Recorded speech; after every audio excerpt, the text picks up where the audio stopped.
Ya, halo pemirsa, apa kabar Anda hari ini? Langsung dari studio IDX Channel Jakarta, saya Prasetyo Wibowo hadir dalam Market Review, program yang mengupas isu-isu yang menjadi penggerak ekonomi di Indonesia.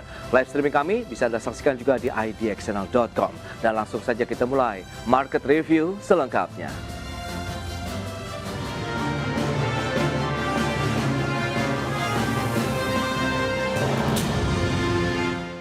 Survei konsumen Bank Indonesia bulan Agustus 2025 mencatat keyakinan konsumen terhadap kondisi ekonomi masih terjaga. Namun demikian, persepsi responden terhadap ketersediaan lapangan kerja saat ini berada pada zona pesimis. Survei konsumen Bank Indonesia pada Agustus 2025 mengindikasikan keyakinan konsumen terhadap kondisi ekonomi masih tetap terjaga. Hal ini tercermin dari Indeks Keyakinan Konsumen atau IKK Agustus 2025 yang berada pada level optimis sebesar 117,2 meskipun lebih rendah dari bulan sebelumnya sebesar 118,1.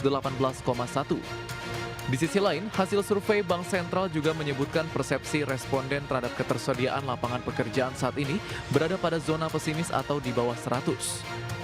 Persepsi responden untuk kelompok pendidikan setingkat SMA dan akademi atau diploma berada di zona pesimis dengan indeks 88,2 dan 97,5. Sedangkan kelompok pendidikan sarjana dan pasca sarjana mengalami perbaikan dan berada pada zona optimis dengan indeks masing-masing 103,7 dan 111,7. Bahkan hasil survei berdasarkan kelompok usia menyebutkan seluruh responden pesimis terhadap ketersediaan lapangan kerja saat ini. Rentang kelompok usia tersebut mulai dari 20 tahun hingga di atas 60 tahun. Namun ekspektasi ketersediaan lapangan kerja tetap berada pada level optimis. Berbagai sumber IDX Channel. Baik pemirsa, untuk membahas tema kita kali ini, strategi menjaga optimisme ketersediaan lapangan kerja, kita sudah tersambung melalui Zoom bersama dengan Bapak Timbul Siregar, Sekjen Organisasi Pekerja Seluruh Indonesia atau OPSI, kemudian juga Bulana Sulistianingsih, Ekonom Universitas Indonesia. Langsung saja kita sapa ini. Halo Bulana, apa kabar? Ya, apa kabar Mas Pras? Alhamdulillah saya baik. Kabar baik Pak Timbul, juga. apa kabar? Baik, Bu. Baik Pak Timbul, apa kabar Pak? Ya, Mas. Ya, selamat. Terima Ya, kasih atas waktu yang sehat semua. disempatkan. Baik, ini menarik kalau kita cermati terkait dengan indeks ketersediaan tenaga kerja begitu, hasil survei konsumen begitu dari Bank Indonesia tadi sudah dijabarkan begitu, responden dari beberapa ya kita tahu begitu warga yang disurvei pun juga masih ada yang cukup pesimis tampaknya dengan ketersediaan lapangan kerja. Nah, review terkait dengan sektor ketenaga kerjaan hingga semester kedua dari kacamata Pak Timbul terlebih dahulu nih, bagaimana sih Pak Timbul OPSI melihatnya? Ya, jadi memang kalau kita perhatikan ya, indeks itu memang mencerminkan kondisi real di lapangan saat ini, bahwa cari kerja susah memang.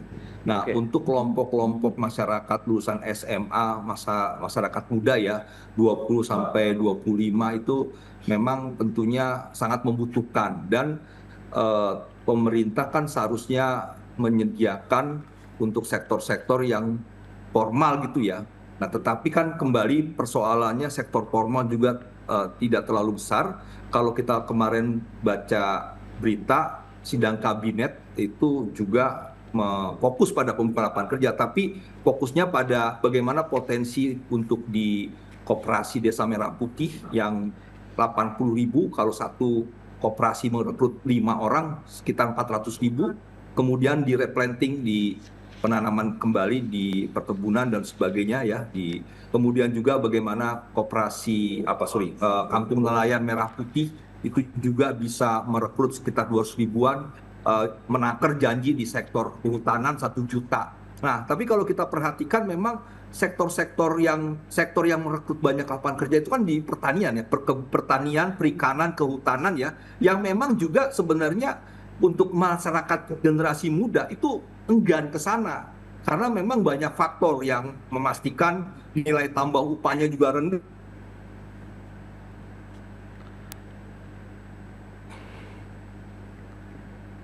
jaminan sosialnya rendah, sehingga ini menyebabkan bahwa pembukaan lapangan kerja itu mungkin tuh yang berharap untuk lebih enggak gitu ya. Nah, jadi memang pembukaan lapangan kerja yang sulit ini yang membuat memang artinya indeks itu akhirnya di bawah 100 yang pesimis seperti itu. Dan Baik. kalau kita perhatikan kalau andai kata indeks ini terus di kelompok masyarakat muda yang pesimis, ya resiko sosial itu tinggi gitu.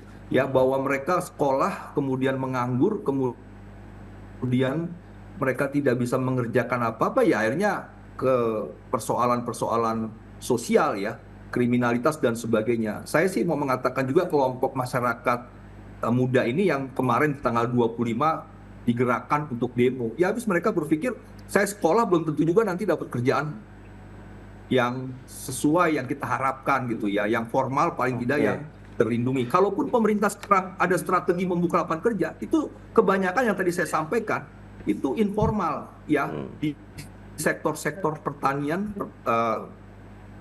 kehutanan, perikanan, kelautan yang memang juga sampai sekarang masih banyak belum dilindungi. Regulasi untuk pekerja informal itu sangat rendah ya, dan ini yang memastikan keengganan untuk masuk dalam sektor itu. Sektor manufaktur pengolahan itu kan masih diharapkan gitu ya. Tapi kan kembali persoalannya industri yang masuk sekarang juga kan pada modal, pada teknologi. Dengan kondisi 56% angkatan kerja kita lulusan SMP ke bawah, link and match antara dunia pendidikan dengan dunia usaha juga masih ada kendala. Mungkin lulusan SMA, lulusan perguruan tinggi juga belum tentu bisa mengisi lowongan kebutuhan dunia usaha, dunia industri saat ini. Dan ini kan dibuktikan dengan pernyataan Naker, 1 juta lulusan perguruan tinggi itu nganggur karena mereka hanya dapat ijazah, sementara sertifikat tidak ada gitu ya. Nah ini kan kembali, kemarin saya sekitar 1 bulan yang lalu saya ke Jawa Tengah 2 kali itu ngobrol dengan dinas provinsi. Investor banyak yang masuk ke Jawa Tengah, tapi yang sulit sekarang apa? SDM-nya. Jadi kalaupun ada mereka bergerak dari Jawa Barat, DKI ke Jawa Tengah, Jawa Timur, tapi SDM di Jawa Tengahnya kurang gitu, sehingga mereka juga akan mengalami kesulitan seperti itu. Baik Pak Timbul, ini menarik ya, dengan beberapa kondisi real yang perlu dicermati begitu. Bu Lana, Anda melihat seperti apa begitu sebagai ekonom melihat kondisi real yang terjadi saat ini di sektor ketenagakerjaan kita? Sementara di satu sisi kan pemerintah terus berupaya nih untuk menjaring lagi investasi masuk, kemudian ada penciptaan lapangan kerja, bahkan kawasan ekonomi khusus juga akan ditambah lagi, ada 6 KEK begitu ke depannya. Ini sebenarnya potensi-potensi yang sebenarnya perlu sangat dioptimalkan kah, atau yang ada saat ini yang harus dioptimalkan lebih jauh lagi, Bu Lana? Ya, terima kasih Mas Pras dalam pertanyaannya. Kalau saya perhatikan dari pengangguran muda itu sebetulnya sudah cukup lama, tapi menguat atau meningkat itu waktu COVID. Ketika COVID, terutama di 3 tahun itu ya, hiring istilahnya loker ya, lowongan kerja itu menurun drastis karena kan ada kita ada mobilisasi PSBB ya, tidak boleh ada kegiatan ekonomi lah.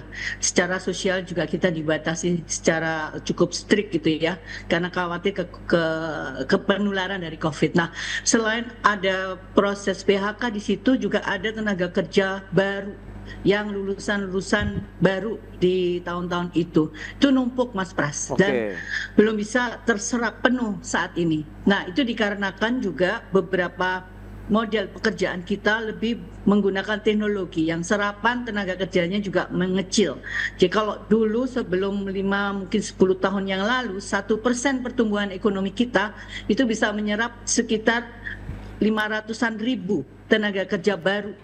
Sekarang nggak bisa lagi, 1% itu hanya bisa menyerap sekitar 200.000, itu pun juga udah maksimum. Jadi kalau tadi Pak Timbul menyampaikan akan ada serapan sekitar 1 jutaan dan segala macam, memang harus ditumbuhkan sektor-sektor yang bisa menyerap tenaga kerja yang cukup besar, terutama memang sektor-sektor perkebunan dan sektor-sektor yang berbasis sumber daya alam. Tapi memang betul juga ada perubahan preferensi dari generasi muda kita itu, kalau bekerja pengennya ya pastinya pengen lebih baik kan, artinya bukan berarti sektor pertanian atau perkebunan itu nggak lebih baik ya, tapi nilai tambahnya. Bagi mereka mungkin sudahlah, saya ada motor ya saya gunakan maksimal, itu lebih baik daripada saya harus melakukan di sektor pertanian yang resikonya karena cuaca dan lain-lain. Nah tentu saja memang investasi itu harus is a must ya, harus dilakukan untuk lakukan penyerapan ini. Cuman kita kan juga nggak bisa meminta mereka yang berinvestasi ini untuk menyerap tenaga kerja muda. Iya. Ya, yang mereka ingin itu sebetulnya paling tidak mereka sudah punya pengalaman 3-4 tahun lah. Nah, ini bagaimana membekali angkatan kerja muda kita ini dengan pengalaman. Tadi Pak Timbul menyebutkan ada sertifikasi. Nah, sebaiknya ada upaya untuk bisa meningkatkan mereka pengalaman melalui mungkin ya seperti magang, tapi saya nggak tahu apakah ini bisa dilakukan semacam kewajiban gitu ya, bahwa perusahaan harus menerima mereka untuk magang dan lain-lainnya dan memberikan sertifikasi. Dulu ada Badan Latihan Kerja, BLK ya, Badan Latihan Kerja. Nah, itu barangkali bisa dipertimbangkan untuk diaktifkan lagi, dan beberapa waktu yang lalu juga ada kartu prakerja, memberikan training kepada mereka-mereka untuk bisa mempunyai bekal, untuk bisa bekerja mandiri. Memang situasi ketenaga kerjaan nggak hanya di kita Mas Pras, di semua negara juga mengalami masalah. Karena disrupsi teknologi ini sangat berat sebetulnya. Betul. Konsekuensinya memang pada generasi muda. Itu pengangguran muda itu mencapai 17% loh Mas Pras di antara mereka di usia tersebut. Itu sangat berat dan mereka tidak dalam kondisi mendapat edukasi atau training pada saat itu. Jadi benar-benar, dan itu termasuk tertinggi kita di Asia, di Jepang gitu hanya sekitar 3%. Di kita itu hampir 18%. Jadi ini memang satu situasi yang sangat serius, harus dicari jalan keluarnya. Strateginya apa saja yang perlu kita lakukan begitu, baik dari sisi pemerintah, pelaku usaha begitu, dan sejumlah kalangan di Indonesia? Kita bahas nanti di segmen berikutnya. Kita akan jeda sebentar, Bu Lana dan juga Pak Timbul, dan pemirsa kami akan segera kembali usai pariwara berikut ini.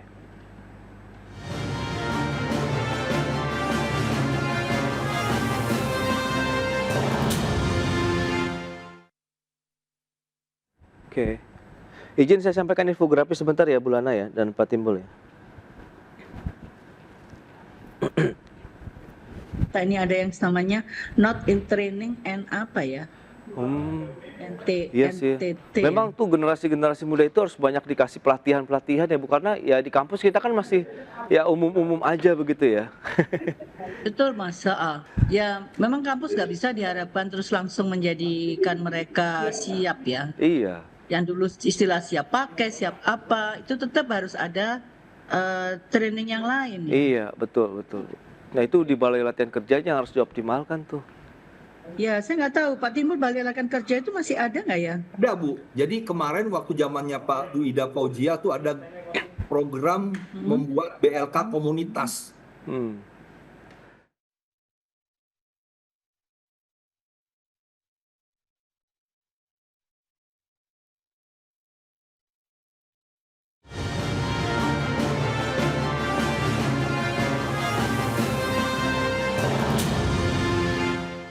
Ya, terima kasih Anda masih bergabung bersama kami dalam Market Review, pemirsa. Dan saat ini saya akan sampaikan sejumlah data untuk Anda terkait dengan indeks ketersediaan lapangan kerja dari sisi pendidikan. Begitu kita lihat untuk SMA dan juga diploma, seperti apa sih ini hasil survei konsumen dari Bank Indonesia. Ya, untuk tingkat SMA kita lihat nampaknya justru masuk ke dalam zona pesimis karena di bawah rentang moderatnya adalah di 100 begitu. Dan ini menjadi salah satu hal yang tadi perlu kita cermati bersama, angkatan muda ini yang perlu kita beri banyak pelatihan, mungkin magang di tempat-tempat bekerja ya. Sementara untuk akademi atau diploma ini pun tidak jauh berbeda begitu kalau kita bandingkan dengan bulan Juli dan juga Agustus. 102,6 sempat memang berada di level optimis ya untuk di bulan sebelumnya, tapi bulan Agustus ini justru ada penurunan menjadi 97,5 atau masuk ke dalam zona pesimis. Dan selanjutnya untuk indeks ketersediaan lapangan kerja dari sisi sarjana dan juga pasca sarjana, ini dia untuk tingkatannya kita akan cermati bersama.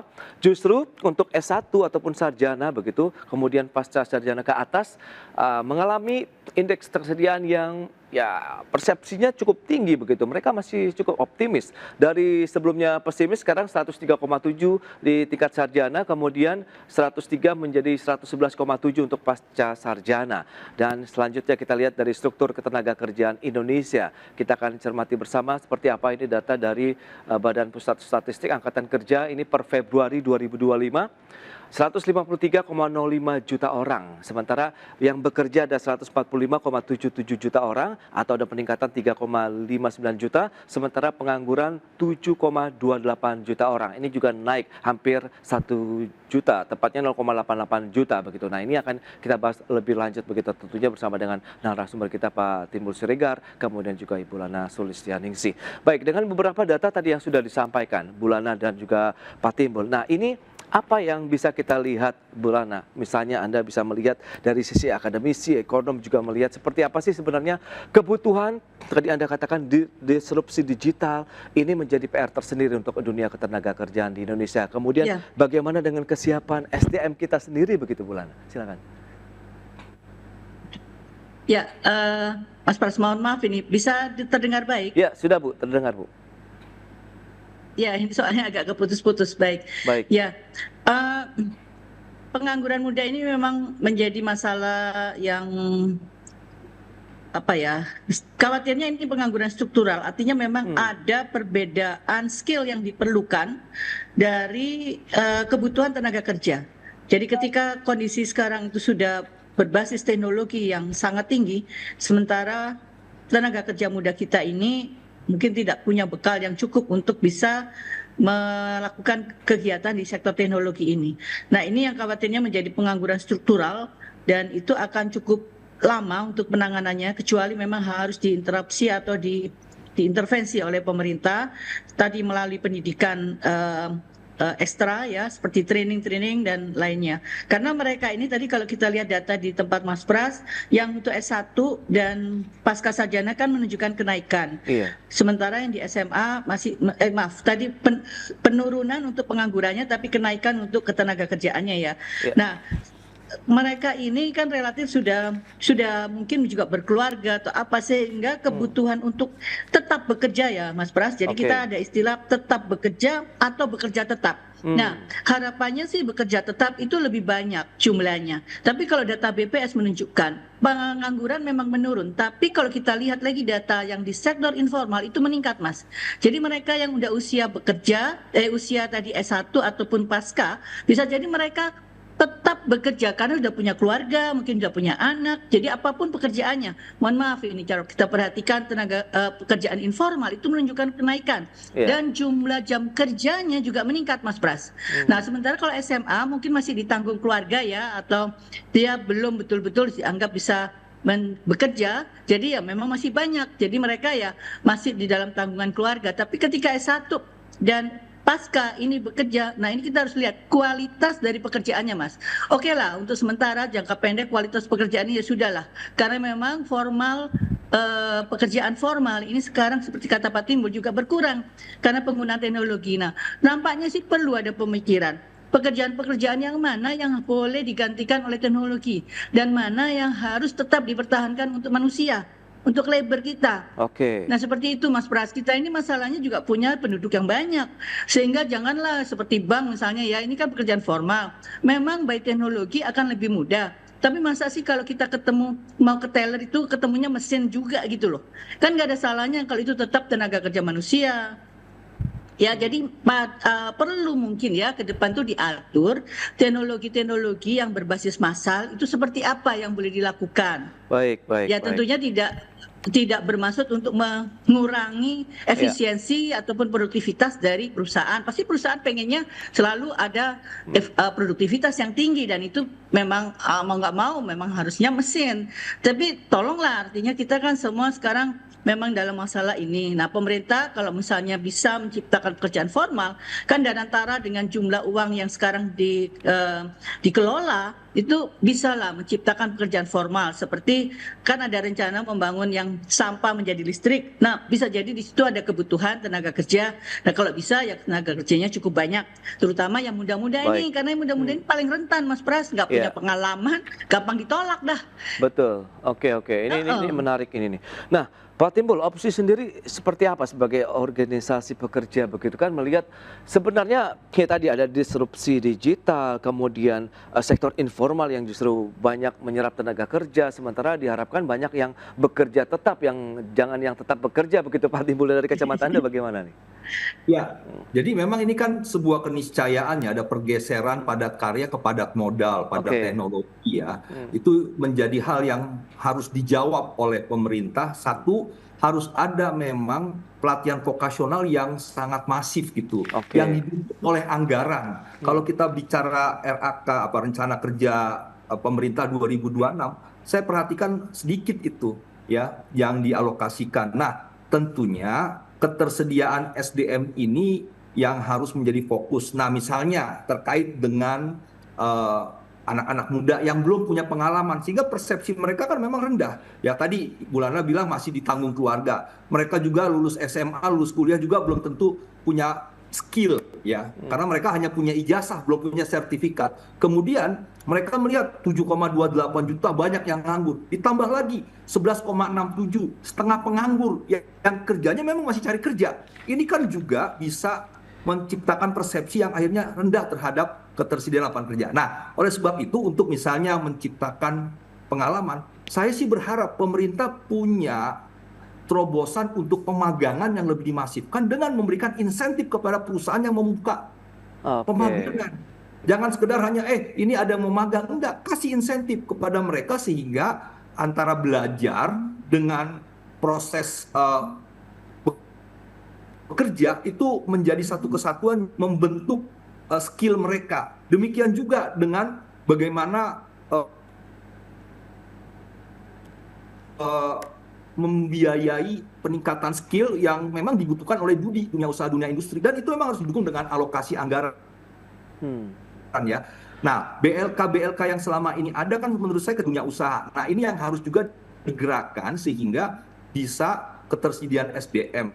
Nah, tentunya kita berharap ke depan, kalaupun pemerintah belum mampu menggeser informal menjadi formal yang lebih banyak, tapi informal ini juga harus dilindungi supaya bisa menjadi daya tarik buat masyarakat muda kita, pengangguran ini untuk masuk ya. Misalnya tadi pertanian, yang tadi dari pertanian, perkebunan, hortikultura, perikanan, kelautan Ya. dengan perkebunan, kehutanan, itu juga diberikan kepastian sehingga mereka mau masuk karena nilai tambah upahnya oke, jaminan sosialnya, ada perlindungan K3-nya yang akhirnya mereka cenderung oke, ini lapangan sektor yang membuka lapangan kerja banyak sehingga bisa masuk ke sana. Nah, jadi ini kan usaha bagaimana misalnya ya pekerja ojek online itu kan menjadi keniscayaan adanya kebutuhan untuk transportasi dan pergerakan barang ya, misalnya order dan sebagainya, ini harus juga dilindungi. Oke. Nah, misalnya saya perhatikan, itu kan ada tuh Permenaker 5, Peraturan Menteri Tenaga Kerja nomor 5 tahun 2021, itu mewajibkan pekerja ojol itu menjadi peserta JKK JKM, kecelakaan kerja kematian. Artinya mereka harus dilindungi. Tapi pada pelaksanaannya, itu kan masih sedikit pekerja ojek online yang dilindungi. Nah, ini kan kembali ada regulasinya, tapi tidak diperkuat dengan Oke. struktur hukumnya. Nah, Hmm. jadi perlindungan itu kan yang nanti menjadi daya tarik untuk masuk ke semua sektor yang artinya mau informal mau formal tetap kita memiliki nilai tambah upah yang baik, Ya. kemudian dilindungi, kemudian kita juga bisa nanti sejahtera Baik, baik. seperti yang diambil pasal 1 angka 31 Undang-Undang 13 bahwa pekerja di dalam hubungan kerja formal maupun di luar hubungan kerja yang informal itu menjadi subjek yang disejahterakan Hmm. oleh pemerintah Baik. sebagai kaitannya Oke. dengan pembangunan ketenaga kerjaan Oke, seperti itu. baik baik Pak Timbul, ini menarik. Lantas upaya apa saja kalau kita bicara untuk bisa meningkatkan lagi begitu ya optimisme, terutama bagi tenaga kerja muda di Indonesia bahwa peluang tenaga kerja ini masih akan terus ada begitu dengan peluang-peluang baru yang akan diciptakan. Kita bahas lebih jauh nanti di segmen berikutnya. Kita akan jeda dulu sebentar Pak Timbul dan juga Bu Lana. Dan pemirsa, kami akan segera kembali sesaat lagi.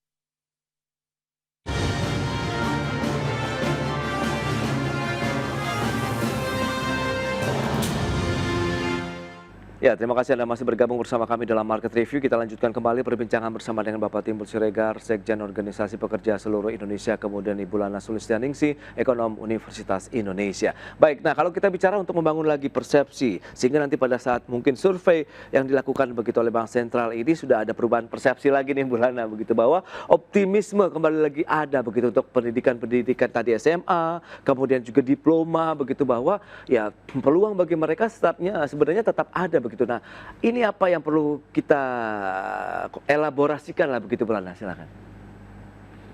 Mas, ya, memang akan berat sekali kalau tanggung jawab ini ditanggung sepenuhnya oleh pemerintah pusat, walaupun namanya pemerintah mesti tetap harus ada hadir gitu ya.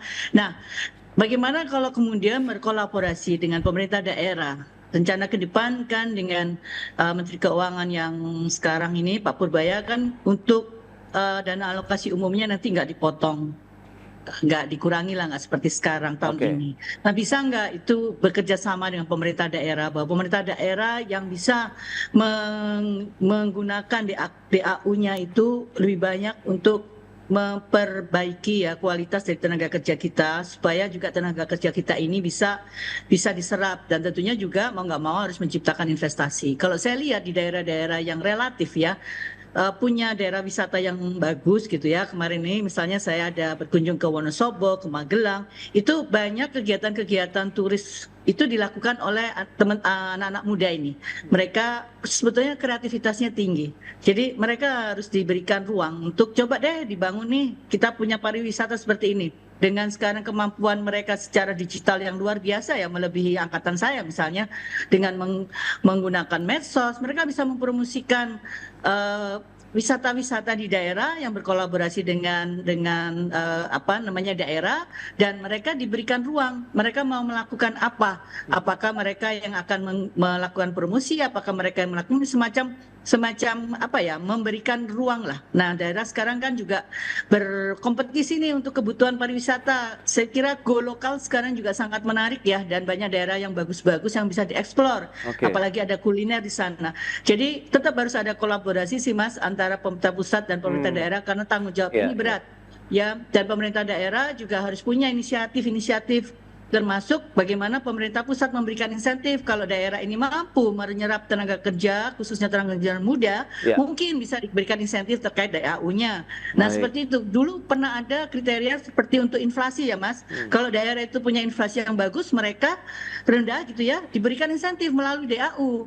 Nah, kenapa? Apakah itu bisa dilakukan sekarang? Jadi kalau untuk kebutuhan tenaga kerja, generasi mudanya itu bisa terserap.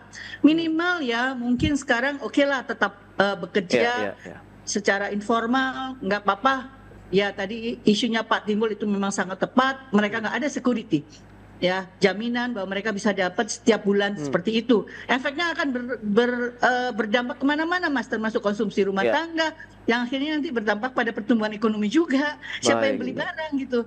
Nah, jadi tolong deh, barangkali bisa kalau pemerintah daerah ini bisa diajak untuk berani memberikan insentif tadi. Baik. Ini menarik. Pak Timbul, lantas bagaimana? Kita tahu angkatan kerja muda kita ini kan sangat potensial, dan ini powerful lah ya, bisa dikatakan begitu, untuk bisa mendorong roda perekonomian nasional. Nah, kolaborasi pemerintah pusat, daerah, kemudian bentuk-bentuk seperti apa sih pekerjaan yang cocok, kemudian bagaimana peluang-peluang itu diciptakan menurut Anda ini, nanti bottleneck-nya di bagian mana? Apakah kaitannya dengan anggaran, kemudian lagi-lagi bicara mengenai regulasi, atau seperti apa nih?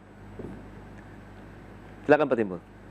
Ya, jadi memang betul mengacu pada Undang-Undang 23 2014 tentang pemerintahan daerah, ketenaga kerjaan itu kan urusan pemerintahan yang bersifat konkuren, yaitu pusat dan daerah. Jadi memang tentunya harus ada kolaborasi.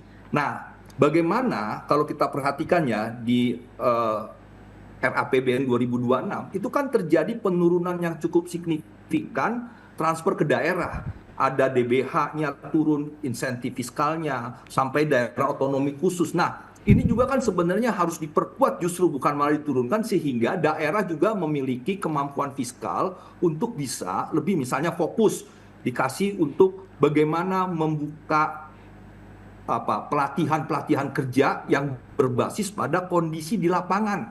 Misalnya di daerah-daerah yang punya nilai tambah pariwisata desa, ayo diperkuat. Misalnya ada nelayan, diperkuat di sana.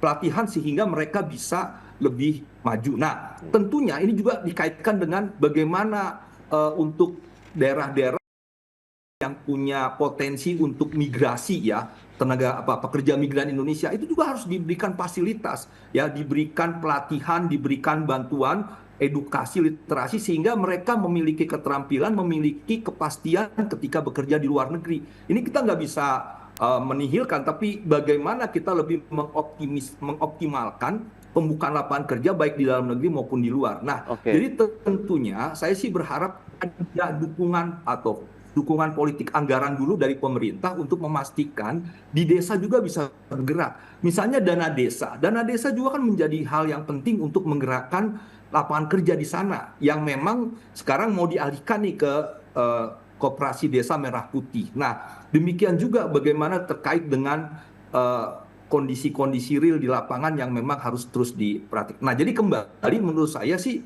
bahwa ada kebijakan-kebijakan khusus yang fokus untuk membuka lapangan kerja ya, formal maupun informal, tapi memang ada hal yang perlu diperbaiki yang memang sektor-sektor informal kita yang selama ini tidak pernah disentuh dalam sisi regulasi untuk memberikan kepastian, perlindungan dan sebagainya. Jadi saya sih berharap dimulai dulu dari titik anggaran kita yang memang bisa menggerakkan desa, yang bisa menggerakkan masyarakat untuk bisa tumbuh dari bawah gitu. Bukan tumbuhnya mereka urbanisasi ke kota. Jadi nanti desa tuh akan ketinggalan dan sebagainya. Semangat kita adalah bagaimana memperkecil kesenjangan antara kota dan desa, antara daerah Jawa dengan daerah luar Jawa. Ya, kalau kita lihat data-data masih terpusat di Jawa dan sebagainya seperti itu. Baik, Pak Timbul, itu dia beberapa langkah yang mungkin bisa kita sampaikan juga nanti kepada pemerintah, dan semoga ini memang bentuk kehadiran pemerintah yang seperti Bu Lana katakan juga memiliki peran yang sangat besar juga ya, pemerintah pusat maupun daerah untuk menciptakan lapangan kerja dan membangun lagi bagaimana skill ya, keahlian dari calon-calon pekerja kita dari usia muda di Indonesia. Baik, Pak Timbul, Bu Lana, terima kasih banyak atas informasi, update dan juga insight yang sudah disampaikan kepada pemirsa pada hari ini. Selamat melanjutkan aktivitas Anda kembali. Salam sehat. Sampai berjumpa kembali. Terima kasih, Bu Lana. Terima kasih, Bu Lana. Terima kasih, Mas Ras. Sama-sama, Terima kasih.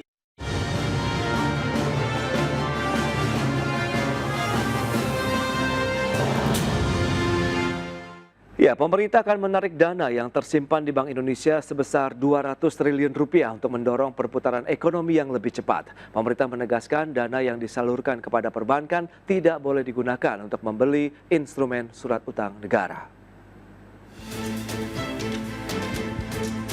Pemerintah akan menarik dana yang selama ini tersimpan di Bank Indonesia sebesar 200 triliun rupiah dan dialihkan kepada perbankan. Langkah ini ditempuh untuk mendorong perputaran ekonomi yang lebih cepat. Menteri Keuangan Purbaya Yudi Sadewa menegaskan kebijakan pemindahan dana ke perbankan bukan dalam bentuk pinjaman, melainkan tambahan likuiditas agar bisa mendorong penyaluran kredit sehingga bisa menggerakkan perekonomian. Menurut Purbaya, nantinya dana yang disalurkan kepada perbankan tidak boleh digunakan untuk membeli instrumen surat utang negara. Pemerintah ingin peredaran uang benar-benar terjadi di masyarakat dan meningkatkan aktivitas perekonomian. Sistemnya bukan saya ngasih pinjam ke bank dan lain-lain. Ini seperti Anda naruh deposito di bank, kira-kira gitu kasarnya. Nanti penyalurnya terserah bank. Tapi kalau saya pakai ya saya ambil. Tapi nanti diupayakan nanti penyalurannya ke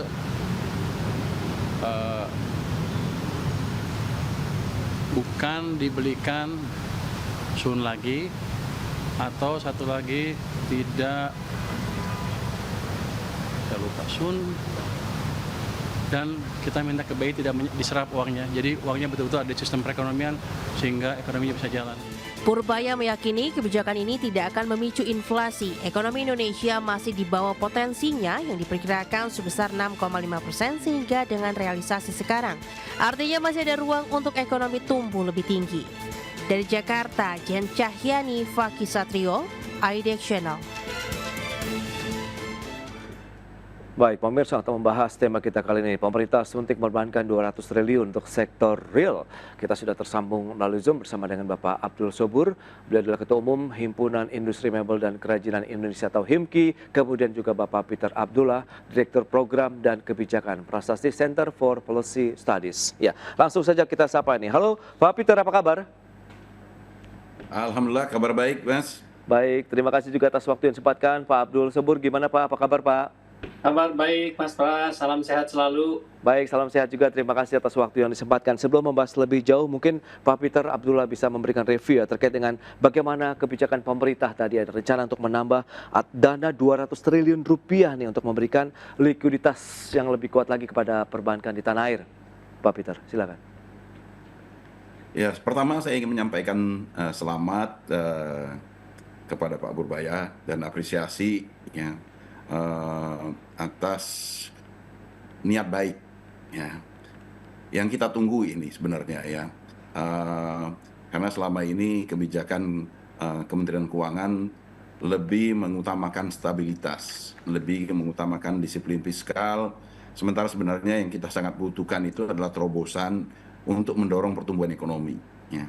Pertumbuhan ekonomi kita yang di kisaran 5% yang seperti kita ketahui itu sangat tidak cukup ya untuk membuka lapangan kerja di tengah bonus demografi yang sedang kita nikmati sekarang ini ya. Tanpa pertumbuhan yang cukup tinggi, bonus demografi itu berpotensi menjadi bencana demografi. Kita butuh sekali gebrakan agar supaya kita bisa memacu pertumbuhan ekonomi kita menjadi lebih tinggi dalam periode yang cukup panjang ya. Hanya dengan seperti itulah kita bisa lompat menjadi sebuah negara yang kita sebut sebagai negara maju. Jadi kita apresiasi itu ya. Tetapi satu hal ya, bahwasanya kebijakan dengan mengguyur likuiditas ke perbankan, ke sistem perbankan itu tidak cukup ya. Karena sebenarnya permasalahan yang kita hadapi ya di sistem perekonomian kita sekarang ini adalah bukan likuiditas di sistem keuangan.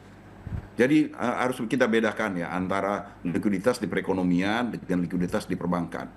Likuiditas di perbankan kita sekarang ini ample, ya. Terlihat di rasio alat likuid dibandingkan dengan DPK, ya, rasio AL per DPK kita sebut sebagai ukuran likuiditas itu sekarang ini mencapai di kisaran 27,5%.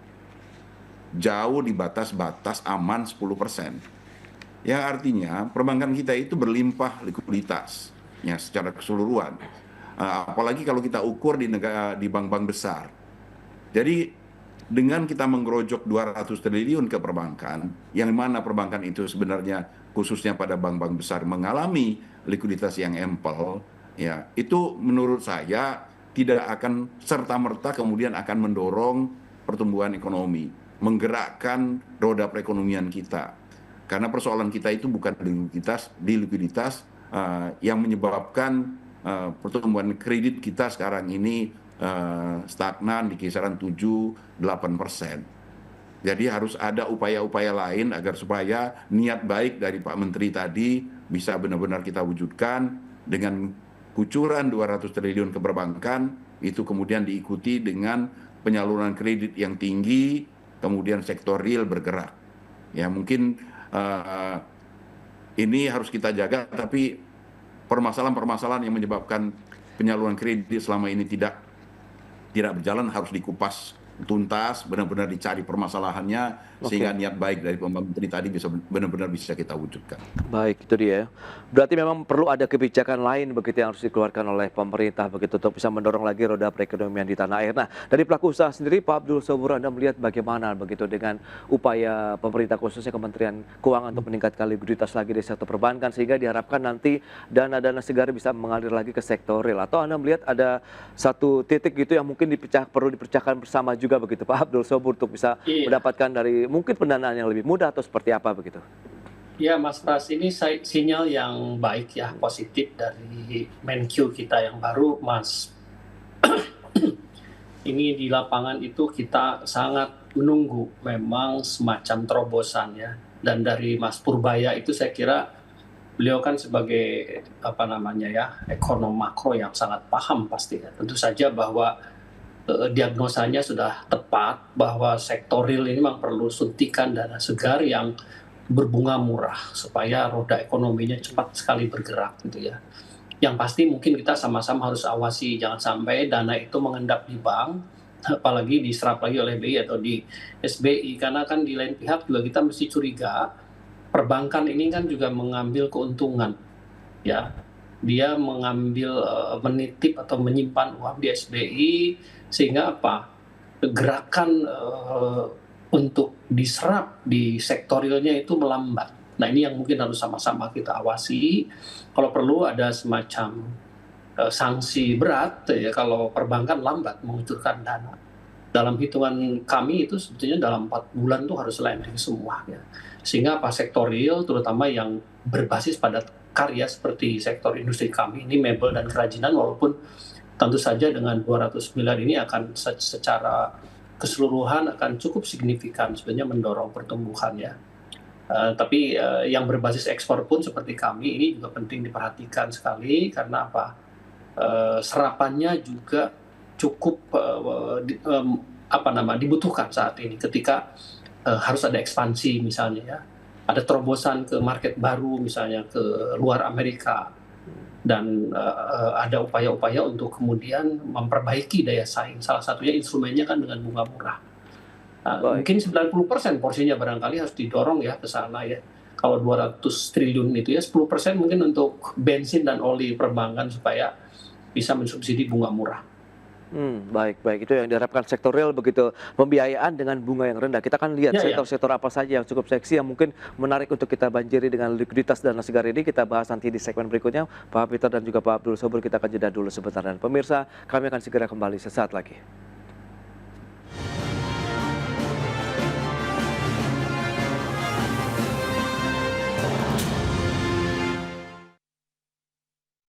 Saya sampaikan infografis sebentar, Pak. Ya, 2 aja ya, 2 ya, 1 dan 2 ya. Oke, thank you.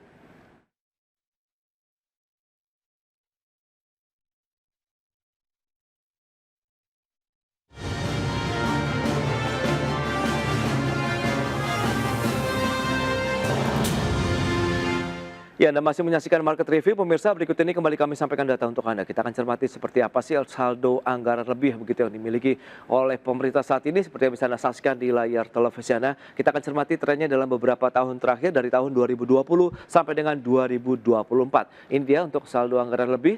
Di tahun 2020 388,11 triliun, sempat turun di 2021, kemudian meningkat lagi yang paling tinggi di tahun 2022 479,8 triliun, kemudian kita lihat turun di 2023 459,5 triliun, dan di tahun 2024 ini ada 457,5 triliun ini yang akan dimanfaatkan oleh pemerintah yang diharapkan bisa menggerakkan lagi sektor real, bisa mendorong lagi roda perekonomian di dalam negeri. Dan selanjutnya kita akan cermati bersama bagaimana sih kalau kita lihat dengan data-data sisa lebih dari pembiayaan anggarannya sendiri dari tahun 2020 sampai dengan 2024. Ini dia trennya sempat tertinggi di tahun 2020 karena kita tahu juga ada pandemi Covid di sana begitu ya. Dan di tahun 2024 terakhir ada sisa lebih pembiayaan anggaran itu mencapai 45,4 triliun rupiah. Kita akan bahas lebih jauh nanti tentunya bersama dengan narasumber kita kali ini dengan Pak Peter Abdullah dan juga Bapak Abdul Sobur.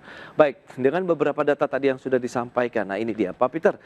Kalau menurut Anda, jadi apa yang perlu kita lihat begitu? Sektor-sektor apa yang mungkin bisa diunggulkan apabila kita banjiri likuiditas dengan tadi yang diharapkan seperti Pak Abdul Sobur adalah pembiayaan dengan bunga yang murah ini sehingga bisa menggerakkan roda perekonomian tidak hanya di kota-kota besar tapi sampai dengan ke daerah begitu Pak Peter?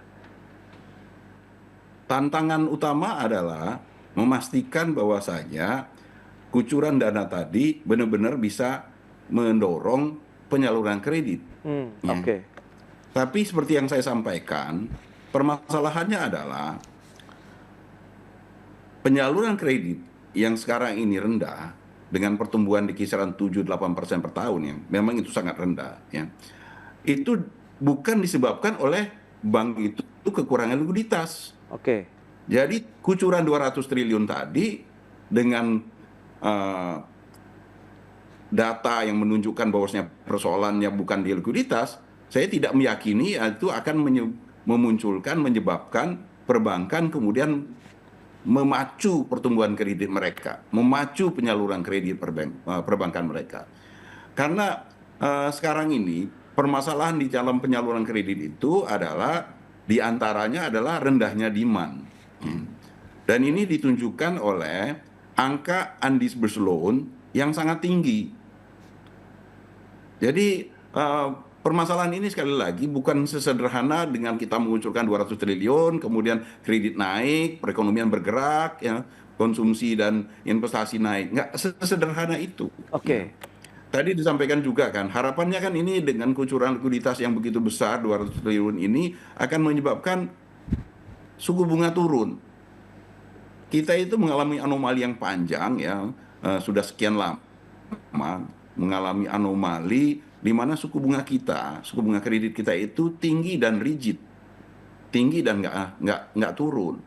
Bahkan ketika BI menurunkan suku bunga acuan, itu suku bunga kredit kita nggak turun. Jadi persoalan kita itu lebih kompleks daripada yang kita bayangkan sebenarnya. Ya. Jadi tantangan menurut saya adalah pertama memastikan bahwasanya dengan kucuran ini maka suku bunga bisa turun, perbankan bisa menyalurkan kredit. Ya. Kenapa ini saya sebutkan menjadi tantangan? Karena saya tidak meyakini itu bisa terjadi dengan serta-merta. Ya.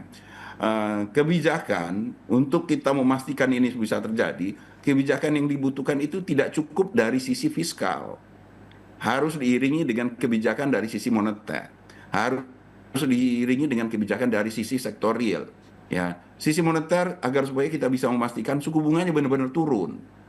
Sektorial kita harus bisa memastikan bahwa iklim investasi kita benar-benar membaik sehingga demand untuk kredit itu meningkat. Ya, kalau itu ketiga hal ini tidak terjadi, saya tidak bisa membayangkan bahwasanya apa yang diinginkan oleh Pak Menteri itu dengan mudah itu bisa terwujud. Jadi tantangannya cukup banyak kalau menurut saya. Oke.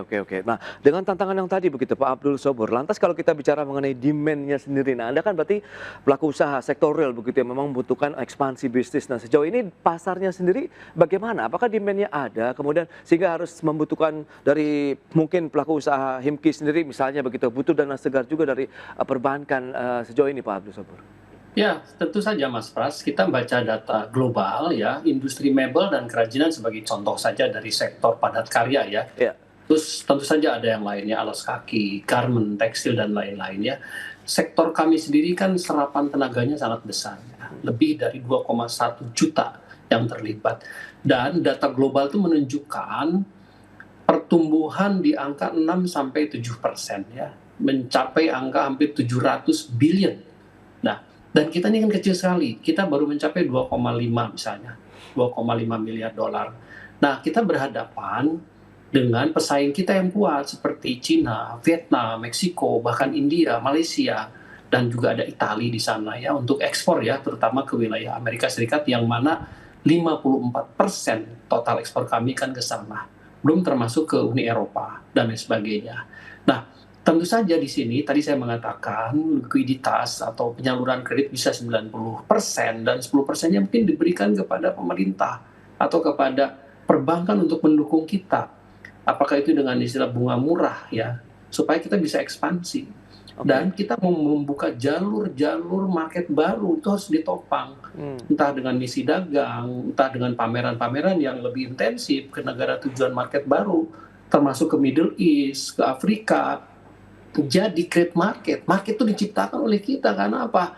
Demand-nya ada gitu ya. Persoalannya kan kita kalah daya saing sama ini. Nah, kalau kita berpikir tidak seperti itu, kita nggak akan bergerak. Justru momentum pertumbuhannya dengan dana 200 triliun ini harus betul-betul tepat sasaran. Kita ciptakan gitu ya. Demikian juga di dalam negeri, seperti TKDN itu di booster, didorong, supaya belanja negara juga banyak. Sehingga pas sektorialnya bergerak gitu ya. Tetapi mungkin poin pokok jangan sampai dana ini dipakai untuk investasi, tapi harus fokus ke modal kerja. Ya, betul-betul ke posisi yang langsung ke produksi. supaya ada gerakan untuk menciptakan lapangan kerja yang signifikan. Ya, Saya kira dari sisi penyaluran kredit dari perbankan seperti yang teman-teman Himki butuhkan selama ini, kemudahan-kemudahan juga dirasakan sejauh ini begitu, sehingga mungkin nanti dengan adanya tambahan 200 triliun ini akan semakin banjir lagi begitu, dengan masif lagi begitu dari sisi penyaluran kredit perbankan ya Pak. Iya betul, karena kalau dana kredit itu lendingnya mahal, katakanlah misalnya 10 ke atas sampai 12% itu nggak efektif. Oke. Karena coba kita Thailand aja di 3% sekarang ya, rata-rata kan di 6%. Kita gunakan misalnya 6% saja itu akan menciptakan pertumbuhan pasti. Ya, kita akan lebih semangat bekerja di sana. Karena apa? Efisiensinya membaik pasti ya. Dan juga mungkin tadi saya mengatakan kalaupun ada investasi pun juga betul-betul yang mendorong ke pertumbuhan gitu ya. Oke. Seperti teknologi misalnya, teknologi tepat guna gitu ya. Tapi bukan investasi yang jangka panjang sehingga uang itu ngendap di sana. Ya, yang perlu hati-hati kita awasi adalah jangan sampai perbankan ngendap uangnya, taruh di SBI lagi, akhirnya pas sektor ini nggak bergerak dan kemudian nggak efektif tuh 200 triliun itu ya. Baik, nah Pak Peter, terakhir Anda melihat bagaimana supaya kebijakan ini seperti yang Anda sampaikan begitu, pengawasannya, kemudian efektivitasnya bisa tepat sasaran dan tepat manfaat juga untuk bisa menggerakkan sektor real dan juga perekonomian nasional secara keseluruhan nih Pak Peter. Ya, agar supaya kebijakan ini efektif, kebijakan ini sekali lagi saya sampaikan tidak bisa berjalan sendiri. Ya, Menteri Keuangan nggak bisa jalan sendiri. Kebijakan fiskal perlu disupport oleh kebijakan moneter, perlu disupport oleh kebijakan di sektor real, ya, dari menteri-menteri teknis. Baru kita bisa mengharapkan ini bisa berjalan secara harmoni. Ya.